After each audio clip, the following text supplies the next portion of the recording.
자, 오늘은 서양 미술사라는 아주 거대한 이야기를 한번 따라가 보려고 하는데요. 그냥 연대기 순으로 쭉 훑는 게 아니라 에른스트 곰브리치라는 정말 위대한 이야기꾼의 눈을 빌려서 한번 들여다볼까 합니다. 시작부터 아주 도발적인 문장이죠.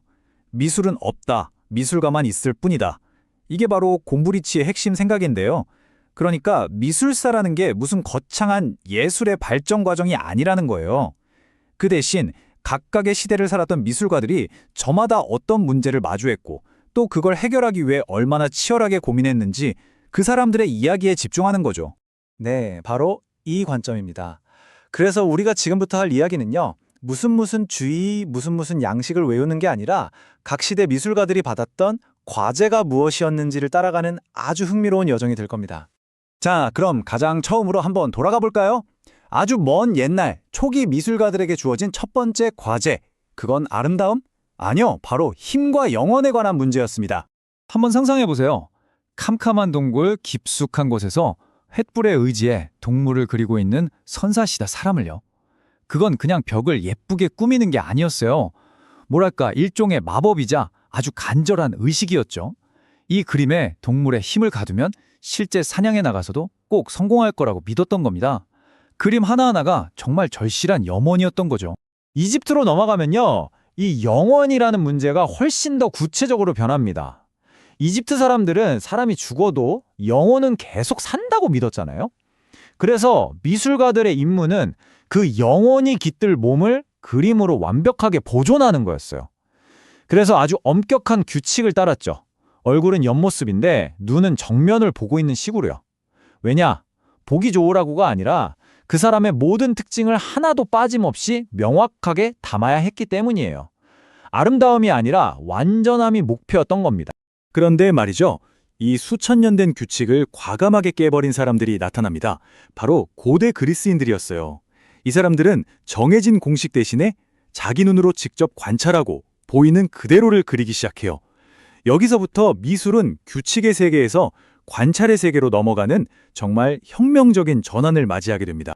자, 이제 시간을 훌쩍 뛰어넘어서 신중심의 중세가 1000년간 이어진 뒤 르네상스 시대가 열립니다.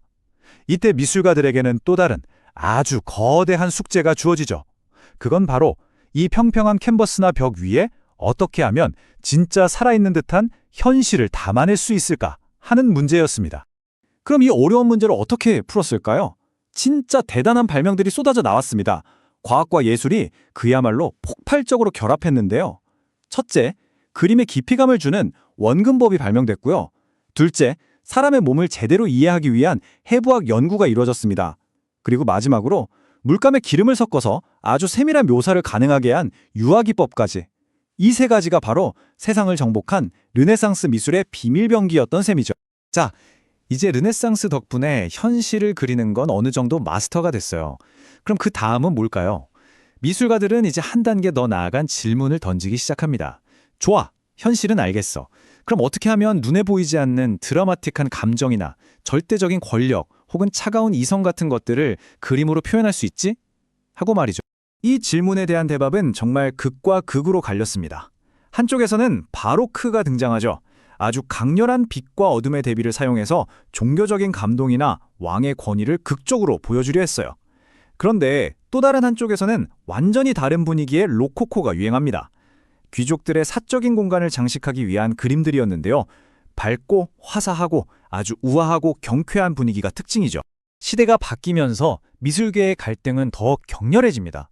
마치 이성과 감성의 정면 대결 같았달까요? 프랑스 혁명 즈음에는 고대 그리스 로마처럼 질서와 이성을 강조하는 신고전주의가 있었고요.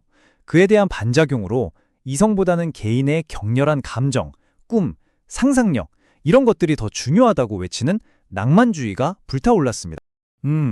이렇게 이상적인 영웅이나 막 극적인 감정만 그리다 보니까 어떤 화가들은 좀 질렸나 봐요. 아니 왜 맨날 신화나 역사 속 이야기만 그려야 하지? 그냥 지금 우리 눈앞에 보이는 거, 있는 그대로의 세상을 그리면 안 되나? 이런 아주 직설적인 질문을 던지기 시작한 거죠. 이 생각을 아주 그냥 한마디로 정리한 사람이 바로 사실주의 화가 귀스타브 크루베입니다. 그가 한 유명한 말이 있죠. 천사를 보여주면 그려주겠다.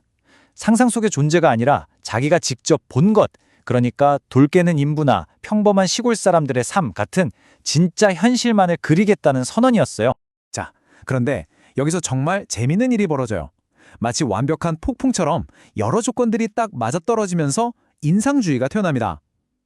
카메라가 발명돼서 똑같이 그리는 부담을 덜어줬고요. 튜브 물감이 나와서 밖에서 그림을 그릴 수 있게 됐죠. 또 기차 덕분에 시골 풍경을 쉽게 보러 갈 수도 있었어요. 이러면서 화가들의 관심사는 무엇을 그리느냐에서 어떻게 보이느냐로 옮겨갑니다. 바로 지금 이 순간 내 눈에 비친 빛과 색의 인상을 포착하는 문제로 말이죠. 인상주의가 이렇게 새로운 문을 활짝 열어주니까 그 다음 세대 화가들은 여기서 한 발 더 나아갑니다. 우리가 너무나 잘 아는 반 고흐, 고갱, 세잔 같은 사람들이죠.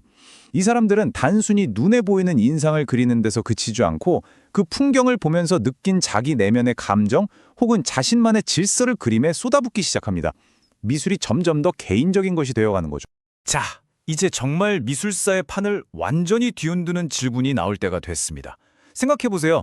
사진기가 알아서 현실을 너무나도 완벽하게 포착해주잖아요. 그러자 화가들은 아주 근본적인 질문에 부딪히게 된 겁니다. 그렇다면 이제 그림은 대체 왜, 무엇을 위해 존재해야 하는가? 그 전까지 수천 년 동안 미술의 가장 큰 임무는 이거였어요. 눈에 보이는 세계를 그럴듯하게 재현하는 것. 그런데 20세기에 들어서면서 이 오랜 대전제가 그냥 와르르 무너져 버립니다. 그 혁명의 시작을 알린 사람 중 하나가 바로 피카소입니다.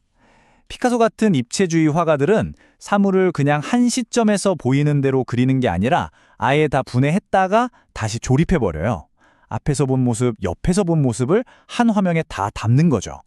그러니까 보이는 것을 그리는 게 아니라 그 사물에 대해 우리가 아는 모든 것을 그리려고 하는 거예요. 여기서 더 나아가서 아예 미술계를 발칵 뒤집어 놓은 사건이 터집니다. 바로 마르셀 듀샹이죠. 이 사람이 뭘 했냐면요. 그냥 가게에서 파는 남자 소변기를 툭 가져와서 쌤이라는 제목을 붙이고 전시회에 내버린 거예요. 이때부터 중요한 건 얼마나 잘 만들었나가 아니라 어떤 아이디어를 담았나, 작가가 이것을 예술이라고 선택했다는 그 개념 자체가 예술이 될 수 있다는 생각이 싹 트기 시작합니다. 정말 충격적이었겠죠. 시간이 좀 더 흘러서 우리에게도 익숙한 팝 아트가 등장합니다. 앤디 워홀 같은 사람들이 나타나서 아니 예술이 뭐 그렇게 대단하고 어려운 거야 라고 물은 거죠. 그리고는 우리가 마트에서 맨날 보는 수프캔이나 콜라병 같은 것들을 작품으로 만들기 시작해요. 예술과 일상, 고급 문화와 대중문화의 경계가 완전히 사라져버린 순간입니다. 자, 이렇게 정신없이 달려오다 보니 어느덧 오늘날에 도착했네요. 곰브리치가 말했듯 미술의 이야기는 정말 끝이 없습니다. 계속해서 새로운 시대가 새로운 문제를 던지고 미술가들은 그걸 자기만의 방식으로 풀어내고 있죠.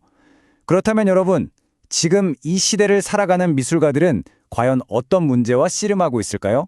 한 번쯤 생각해보는 것도 이 이야기를 마무리하는 좋은 방법이 될 것 같습니다.